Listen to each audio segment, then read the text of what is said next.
नमस्कार दोस्तों आइए आज देख लेते हैं एसएससी में पूछे गए इंपॉर्टेंट प्रश्न। दोस्तों क्रमचय और संचय, क्रमचय और संचय से जो ये प्रश्न पूछे जाते हैं बहुत ही आसान होते हैं। बस आपने क्रमचय और संचय का कॉन्सेप्ट नहीं है पढ़ा, इसलिए आपको दिक्कत होती है। तो दोस्तों आइए वीडियो लास्ट तक देखिएगा और आपको क्रमचय और संचय से पूछे गए प्रश्न बहुत ही आसान लगने लगेंगे। और देखिए एग्जाम में अक्सर पूछे गए हैं। तो सबसे पहले हम इसमें दो चीजें आपको बता दें। देखिए दोस्तों, सबसे पहले NCR अगर यहाँ पर लिखा हुआ है कॉम्बिनेशन में, तो इसको हम लिख सकते हैं फैक्टोरियल n अपान फैक्टोरियल n माइनस r अपान फैक्टोरियल r। क्लियर? अब इसी चीज को यहां पर मैं समझा देता हूं कि हमेशा ये चीज लिखी जाती है। जैसे मान लीजिए हमने यहां पर कर दिया 3C2, तो दोस्तों इसको हम क्या लिख सकते हैं फैक्टोरियल 3 अपान फैक्टोरियल 3 माइनस 2 और फैक्टोरियल 2। अब इसको अगर हम सॉल्व करेंगे तो ऊपर क्या हो जाएगा, यहाँ 1 हो जाएगा और फैक्टोरियल 1 का मान कितना होता है, 1 होता है। तो दोस्तों यहां देख लेते हैं, और फैक्टोरियल 1 का मान 1 होता है, फैक्टोरियल 0 का मान भी 1 होता है, या फैक्टोरियल 0 का मान भी 1 होता है। तो आइए देख लेते हैं। तो ऊपर यहां पर घटते क्रम लिखेंगे 3 × 2 × 1, और नीचे अगर कर देंगे तो 1 यानी कि 1 × 2 × 1। तो दोस्तों यहां से अगर काट देंगे तो हमारा जो है 2 से 2 कैंसिल आउट, कितना बचा है, केवल 3 आंसर आएगा इसका। क्लियर? अब एक चीज और समझ लेते हैं, अगर मान लीजिए लिखा हुआ है फैक्टोरियल 5, तो इसको घटते हुए क्रम में, क्योंकि इसका नाम ही होता है क्रमिक गुणज, एक क्रम से गुणा, तो देखिए क्रमिक का मतलब होगा 5 × 4 × 3 × 2 × 1, यही आंसर हो गया। अगर दोस्तों कोई मान लेता लिख देता है 10, तो 10 को क्या लिखेंगे, 10 × 9 × 8 × 7 × 6 × 5 × 4 × 3 × 2 × 1। क्लियर? और ये कॉम्बिनेशन के बाद परम्यूटेशन भी समझ लेते हैं। जैसे NPR अगर लिखा हुआ है, तो दोस्तों यहां पर हो जाएगा फैक्टोरियल n और नीचे n माइनस r। वहां पर देखिए फिर से r होता था, इन दोनों में डिफरेंस समझ लीजिए, ये चीजें आपको याद रखनी है। क्लियर? अगर ये दो चीजें आपको याद हैं और ये है, तो ये दोस्तों परम्यूटेशन कॉम्बिनेशन का बहुत ही इंपॉर्टेंट क्वेश्चन है जो अक्सर एग्जाम में पूछे गए हैं। आइए इनको हम देख लेते हैं, देखिए कैसे सॉल्व करेंगे। क्लियर? दोस्तों क्वेश्चन है 10 बिंदुओं से कुल कितने वृत्त बनाए जा सकते हैं। क्लियर? कितने वृत्त बनाना संभव है, तो 10 बिंदुओं से। तो दोस्तों अगर हम 10 बिंदु ऐसे यहाँ रख दें और आप अगर वृत्त बनाएंगे तो बहुत टाइम लग जाएगा, कभी संभव नहीं है। तो दोस्तों हमें यह देखना है कि एक वृत्त बनाने के लिए कम से कम 3 बिंदुओं की आवश्यकता पड़ती है। तो एक वृत्त बनाने के लिए कम से कम 3 बिंदुओं की आवश्यकता पड़ती है, और यहाँ पर कितना है, 10 है, तो यहाँ पर हम कहेंगे 10C3, यही आंसर हो गया। क्लियर? अब यहाँ पर क्या हो जाएगा, 10C3। तो देखिए यहाँ पर NC3 होना चाहिए था, n की वैल्यू यहाँ पर कितनी दी गई, 10। तो अब इसी को हम सोल्व कर लेते हैं, ये आंसर हो गया। तो हमारा क्या हो जाएगा, वृत्तों की संख्या बराबर 10C3। तो इसको कर देंगे तो फैक्टोरियल 10 अपान नीचे कर देंगे, तो दोस्तों 10 में से 3 घटेगा और 3 रहेगा। तो यहाँ पर 10 × 9 × 8, यहाँ पर 7 से 7 कैंसिल आउट, अपान नीचे 3 × 2 ये घटेगा। तो यहाँ पर देखेंगे 3 त्रिक का 9 हो जाएगा, और 5 से कटेंगे 2 पंचे 10 हो जाएगा।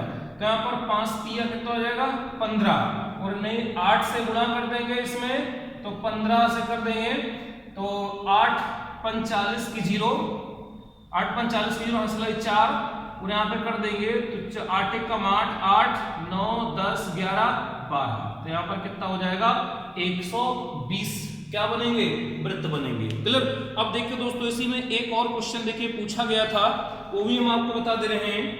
देखिए क्या था प्रश्न कि यदि समतल में शायद पूछा गया था। देखिए 10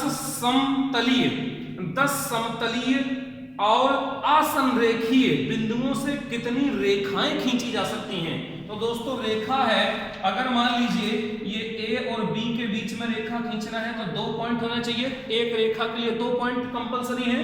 तो इसका जब मान हम निकालेंगे तो क्या हो जाएगा tan C2, यही हमारा क्या हो जाएगा आंसर हो जाएगा। क्लियर दोस्तों, बहुत ध्यान से समझिए। अब हम इसके बाद आगे चलते हैं नेक्स्ट प्रश्न पे। क्लियर, ये वाला दूसरा प्रश्न मैं पढ़ के सुना देता हूं। 10 समतलीय और असंरेखीय, असंरेखीय मतलब अलग अलग, एक ही रेखा में नहीं होना चाहिए, असंरेखीय बिंदुओं से कितनी रेखाएं खींची जा सकती हैं? तो दोस्तों क्या हो जाएगा tan C2, इसी को सॉल्व कर लीजिए, वही आंसर हो जाएगा। क्लियर, अब आइए इस तरीके से प्रश्न बनता है तो उसको भी देख लेते हैं। एक षटभुज के शीर्षों से बनने वाले त्रिभुजों की संख्या कितनी होगी? एक षटभुज से, तो अब षटभुज में कितनी होती हैं? 6 बिंदु होते हैं या 6 भुजाएं होती हैं, और एक त्रिभुज बनाने के लिए कम से कम कितनी हमें चाहिए? 3 बिंदुओं की आवश्यकता होती है। एक त्रिभुज बनाने के लिए कम से कम 3 बिंदुओं की आवश्यकता होती है, तो 3 तो फिक्स रहेंगे ही रहेंगे। तो अब दोस्तों इसको क्या कर देंगे, NC3, n की वैल्यू आपकी यहाँ पर कितनी है 6C3, यही आंसर हो गया। इसी को सॉल्व कर लेंगे, वही आंसर हो जाएगा। तो यहाँ पर फैक्टोरियल 6 अपान यहाँ पर 6 - 3 और यहाँ पर 3, तो देखेंगे तो यहाँ पर 3 हो जाएगा 6 × 5 × 4, 3 से 3 कैंसिल आउट, नीचे 3 × 2 हो जाएगा। यहाँ से काटेंगे 3 दूना 6 और 2 से काटेंगे 5 दूना कितना 5 चौको 20, कितने बनेंगे 20 बनेंगे। क्या त्रिभुज बनेंगे? एक षटभुज में 20 त्रिभुज बनाए जा सकते हैं। अब देखिए दूसरा प्रश्न इसी टाइप से इसमें पूछा गया, उसको भी देख लीजिए कि क्या प्रश्न था। देखिए एक प्रश्न इसमें और बना हुआ है दोस्तों, उसको भी देख लें। देखिए एक प्रश्न और था अभी जो आपका एग्जाम में पूछा गया है, आइए देख लेते हैं। देखिए अब यहां पर क्या है कि एक मान लेते हैं 10 भुज है, उससे हमको क्या बनाना है। अब एक देखिए 10 भुज का कोई है, मान लेते हैं ये 10 भुज का है, अभी यहाँ पर ये था 10 भुज में। अब हमें क्या बनाने हैं, चतुर्भुज कितने बनेंगे, तो 10 भुज वाले से चतुर्भुज बनाना है, और एक चतुर्भुज बनाने के लिए 4 बिंदुओं की आवश्यकता पड़ती है। तो ये क्या हो जाएगा NC4, और यहाँ पर n की वैल्यू कितनी है 10 भुज है, तो 10C4, इसी को सॉल्व कर लेंगे, वही आंसर हो जाएगा। एक 10 भुज में कितने चतुर्भुज बनाए जा सकते हैं, तो ये दोस्तों क्या हो जाएगा आंसर हो जाएगा। क्लियर, अब आइए नेक्स्ट इसके बाद जो क्वेश्चन आए हुए हैं देखिए उनको कराता हूं।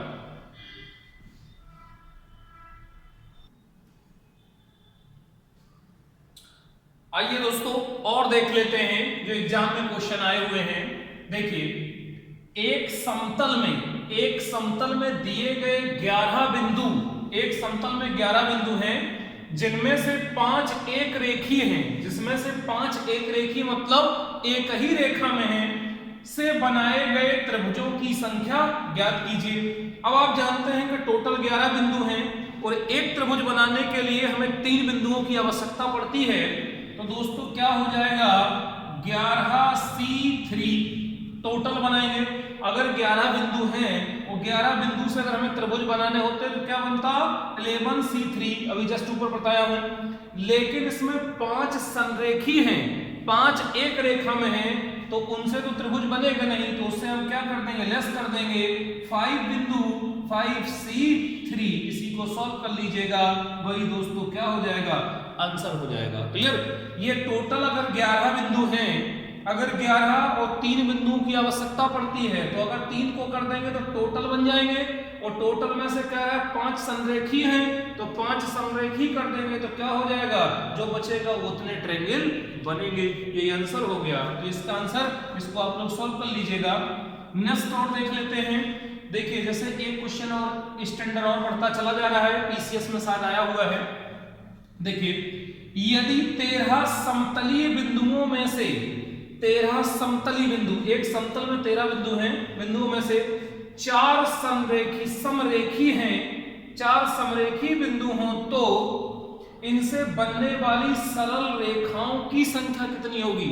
अब दोस्तों एक सरल रेखा अगर हम खींचते हैं तो हमेशा एक सरल रेखा बनाने के लिए कम से कम 2 बिंदुओं की आवश्यकता पड़ती है, तभी एक सरल रेखा खींची जा सकती है।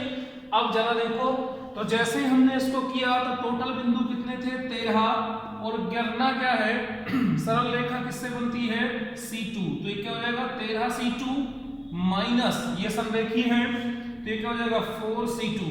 क्लियर? लेकिन संरेखी है तो संरेखी और ये मिला के एक भुजा और हो जाएगी, एक इसमें और ऐड कर दीजिएगा, यही दोस्तों क्या हो जाएगा, इसका आंसर हो जाएगा।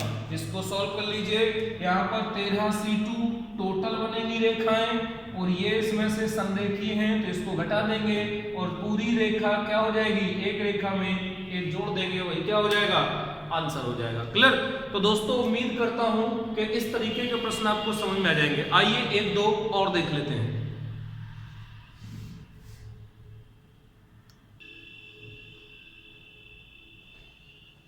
आइए दोस्तों इसको देख लेते हैं। अक्सर ये प्रश्न पूछा जाता है।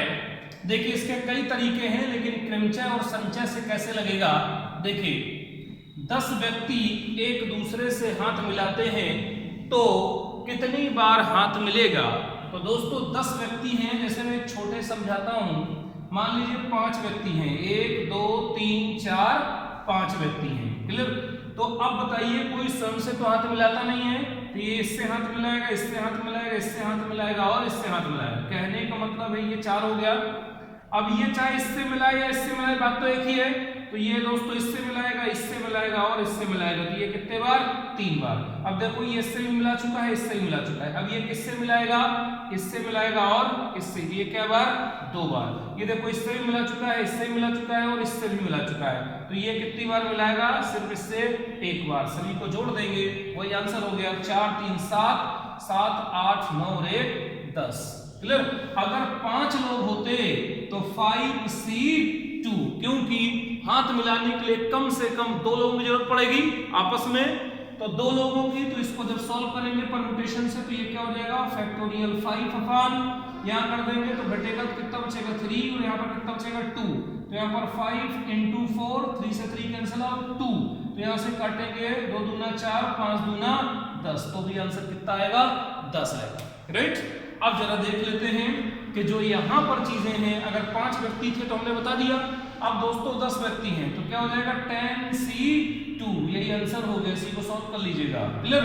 अब जरा दूसरा क्वेश्चन देखो, कर ही देता हूं। तो यहाँ पर देखेंगे तो ये क्या हो जाएगा, फैक्टोरियल 10 में से घटे कितना बचेगा, फैक्टोरियल 8, यहाँ पर 2, तो यहाँ पर 10 into 9, 10 से 10 कैंसिल आउट, 2 से 5 9 बना 45। कितनी बार, अगर 10 लोग एक दूसरे से हाथ मिलाते हैं तो कुल 45 बार हाथ मिलेगा। क्लियर? अब दोस्तों इसको देख लेते हैं। सेकंड प्रश्न, ये आपका आया हुआ प्रश्न है। 8 लोग एक पार्टी में एक साथ प्रवेश करते हैं। यदि प्रत्येक आदमी दूसरे से केवल एक बार हाथ मिलाए तो कुल हस्तलिपों की संख्या कितनी होगी। तो देखिए 8 लोग हैं, एक दूसरे की जरूरत पड़ती है, मतलब मिनिमम 2 लोग होंगे तभी हैंड शेकिंग होगा। तो यहाँ पर कितना हो जाएगा, 2, यही आंसर हो गया दोस्तों। सॉल्व कर लीजिए। यहाँ पर कितना हो जाएगा, फैक्टोरियल 8, एनसी कैसे लिखा जाता है मैंने ऊपर बताया है। नीचे 8 में से जाएगा तो कितना बचेगा 6, और यहाँ पर फैक्टोरियल 2, तो यहाँ पर देखिए 8 into 7, 6 से 6 कैंसिल आउट हो जाएगा। कहने का मतलब है यहाँ पर फैक्टोरियल 6, तो फैक्टोरियल 6 से कैंसिल आउट 2, यहाँ से काट देंगे 2 चौको 7 चौको 28। कितनी बार मिलाएंगे, 28 बार मिलाएंगे। क्लियर? तो दोस्तों ये हैंड शेकिंग वाला भी आप परम्यूटेशन और कॉम्बिनेशन से कर सकते हैं। तो दोस्तों अब नेक्स्ट इसके बाद बहुत सारे परम्यूटेशन कॉम्बिनेशन के टाइप हैं जिनको मैं नेक्स्ट वीडियो में बताऊंगा आप लोगों को। क्लियर? तो दोस्तों अगर ये वीडियो आपको अच्छा लग रहा है तो कमेंट्स और लाइक करना मत भूलिए, क्योंकि उसी से मुझे पता चलता है कि आप मुझे कितना पसंद कर रहे हैं या कितने आपके क्वेश्चन समझ में आ रहे हैं। अगर दोस्तों आ रहे हैं तो मैं इसको कंटिन्यू रखूं या जारी रखूं, अदरवाइज जब आपके समझ में नहीं आ रहा है तो टाइम वेस्ट करने से क्या मतलब है। तो दोस्तों लाइक जितना ज्यादा करेंगे तो मुझे लगेगा कि आप समझ में आ रहा है, जो उतना ही जल्दी मैं आपको नया वीडियो बना के दूंगा परम्यूटेशन कॉम्बिनेशन का। तो दोस्तों अपने मित्रों में शेयर करना मत भूलिए। और दोस्तों मैं ऑनलाइन क्लास लेकर के आने वाला हूं जिसमें आपके मैं हर एक चीज लाइव क्लास या यहीं से आपको पढ़ाऊंगा। आप इंडिया या किसी भी दुनिया के कोने में बैठे हैं आप हमारी क्लास ले सकते हैं, और सबसे आसान और सबसे सस्ता पूरे इंडिया में, इससे सस्ता कोई नहीं पढ़ाएगा जितना मैं एक लेकर आपके लिए आने वाला हूं। तो दोस्तों लाइक और शेयर करना मत भूलिएगा। नेक्स्ट वीडियो मिलते हैं। धन्यवाद दोस्तों।